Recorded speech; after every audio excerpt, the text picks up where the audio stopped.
নমস্কার। আমরা এবার দেখব বিএলওর ফর্ম ফিল আপ কীভাবে করতে হবে খুবই সহজে। জন্ম তারিখ অর্থাৎ যার ফর্ম ফিল আপ করছি তার জন্ম তারিখটা এখানে লিখে দেবেন। ধরুন এই জন্ম তারিখ হলো 16/3/2003। জন্ম তারিখটা হবে 2025 সালের নিরপেক্ষে 2025 সালের নিরপেক্ষে। আধার নম্বর বর্তমান তার আধার নম্বর যা থাকে বা যা আছে তা সেই আধার কার্ডটি লিখবেন। যে আধার কার্ডটি আছে সেই আধার কার্ডটি লিখে দেবেন এখানে। তারপর তার বর্তমানে অ্যাক্টিভ মোবাইল নাম্বারটা লিখে দেবেন। তার মোবাইল নাম্বারটা লিখলেন। মোবাইল নাম্বারটা লেখার পর এবার আছে তার পিতা বা অভিভাবকের নাম। পিতার নাম ধরুন তার পিতার নাম আছে এখানে।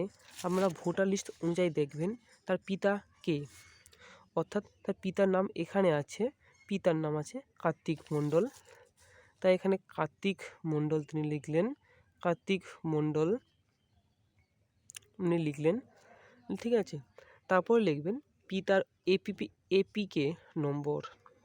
পিতার এপিকে নম্বর ভোটার কার্ড বা ভোটার লিস্ট অনুযায়ী 2025 অনুসারেই কিন্তু লিখবেন। এই ওপরের ঘরটি, ওপরের ঘরের টিতে লিখবেন তার পিতার বর্তমান এপিকে নম্বর। তার এপিকে নম্বরটি লিখে দিলেন এই স্থানে। তারপর লিখলেন তার মায়ের নাম। ধরুন তার মায়ের নাম কমলা কমলা মণ্ডল। তারপর সেই অনুযায়ী লিখবেন তার মার এপিকে নম্বর। এপিকে নম্বরটা এখানে লিখে দিলেন।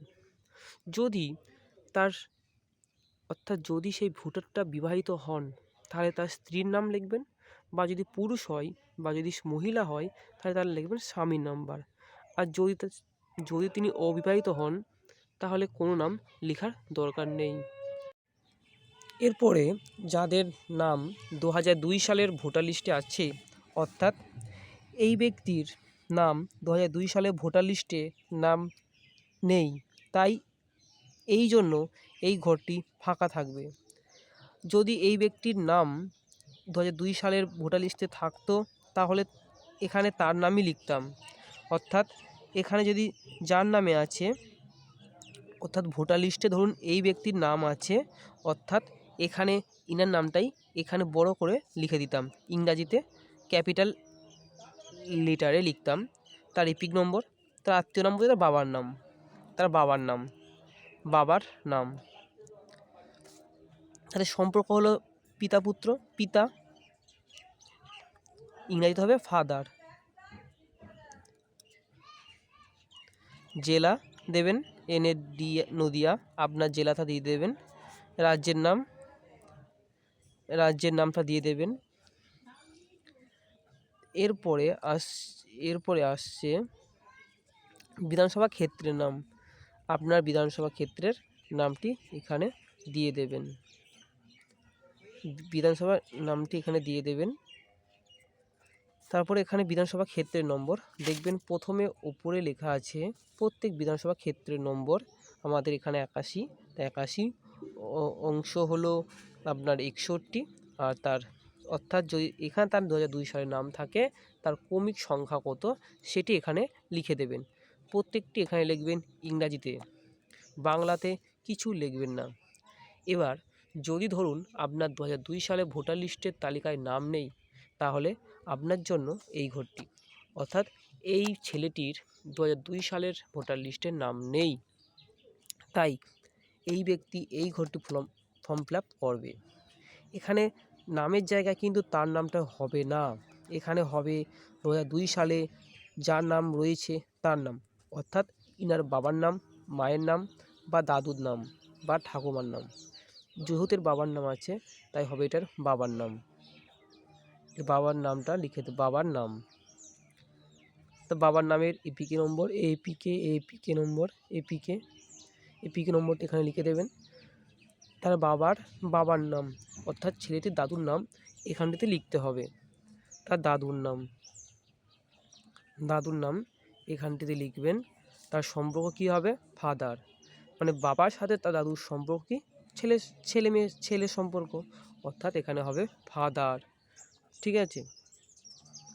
জেলা হবে নদিয়া। রাজ্যের নাম হবে ওয়েস্ট বেঙ্গল।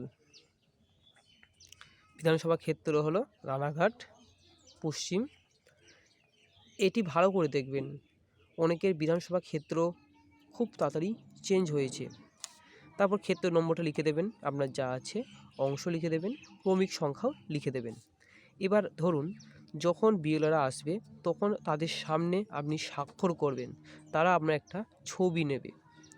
ধরুন আপনার ছেলে বা আপনার মেয়ে বর্তমান সেই সময়ে নেই যখন বিএলওরা এসেছেন, তো আপনি ওনার মা বা বাবা আপনি সই করতে পারবেন, কিন্তু লিখে দেবেন আপনি তার কে হন, অর্থাৎ তার সাথে আপনার সম্পর্ক কী সেটা লেখা বাধ্যতামূলক, এবং তারিখ সহ সই করতে হবে।